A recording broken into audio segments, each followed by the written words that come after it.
Alors, j'ai une question de Monsieur Bernard, 488 ans, vampire à Limoges. Bonjour Yann, est-ce qu'il existe des pierres pour conserver le sang frais plus facilement?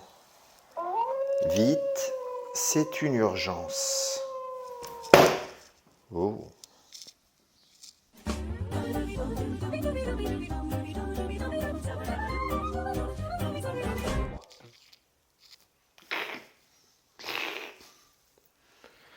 Amis de la pierre et dur de la feuille, bonjour, je suis Yann ou Docteur Lapierre, c'est comme vous voulez, et vous le savez désormais, nous allons parler une nouvelle fois lithothérapie, mes petits amis. Aujourd'hui, c'est une vidéo un petit peu spéciale que nous allons réaliser ensemble, puisque nous allons essayer de répondre à la question de Mademoiselle Nadine de Clermont-Ferrand, qui voudrait en savoir plus sur la circulation sanguine, puis nous réaliserons un bracelet en pierre véritable pouvant lui convenir.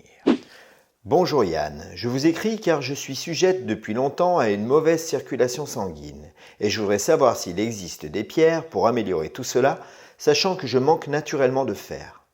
Eh bien merci Nadine de ta question et surtout de ta confiance. Vous vous souvenez, j'en suis sûr, dans la précédente vidéo, nous avions évoqué ensemble la notion de couleur des pierres sur l'organisme.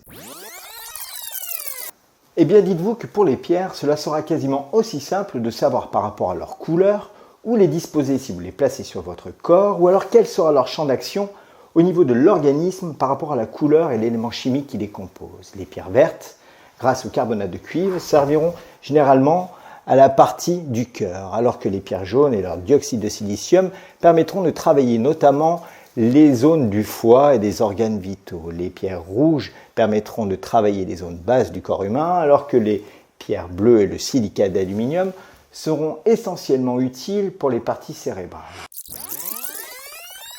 Maintenant que nous avons vu tout cela, nous savons donc désormais l'élément chimique qui compose ces pierres dessinerait sa couleur et serait avant tout un excellent révélateur de l'endroit où elles apporteraient des bienfaits sur le corps humain.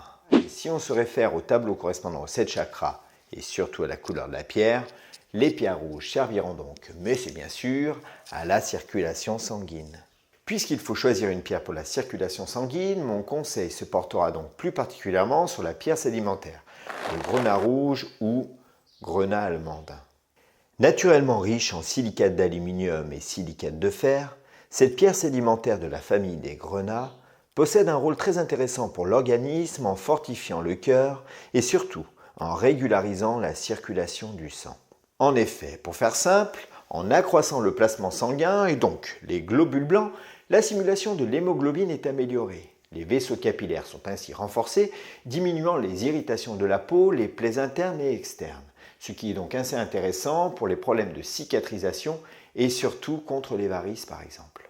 Le grenat possède également un rôle tonifiant au niveau de plusieurs organes, notamment le foie, la rate, les reins et même la prostate. Parada le grenat, ou paradin le grenat, c'est un des deux mais je ne sais plus lequel. J'ai choisi Mademoiselle Nadine d'associer à cette pierre précieuse de grenat rouge de l'hématite magnétite.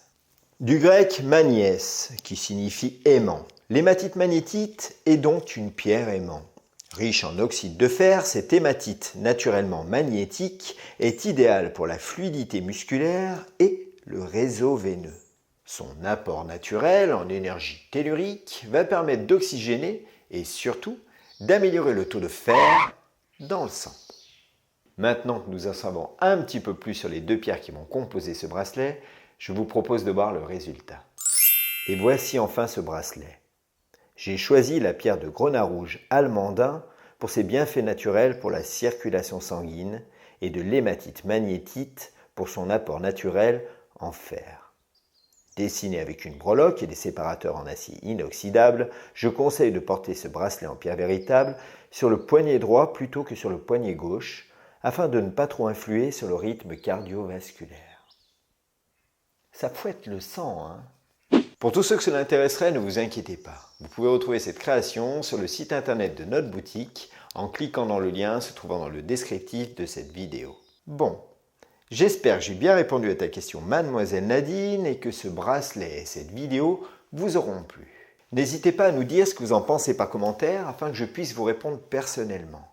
J'en profite pour vous demander de ne pas oublier de liker, partager et surtout vous abonner à notre chaîne YouTube. Je vous le dis à chaque fois, mais c'est vraiment super important pour nous. En attendant, portez-vous bien, prenez soin de vous, restez naturel et surtout, ne vous prenez pas trop au sérieux.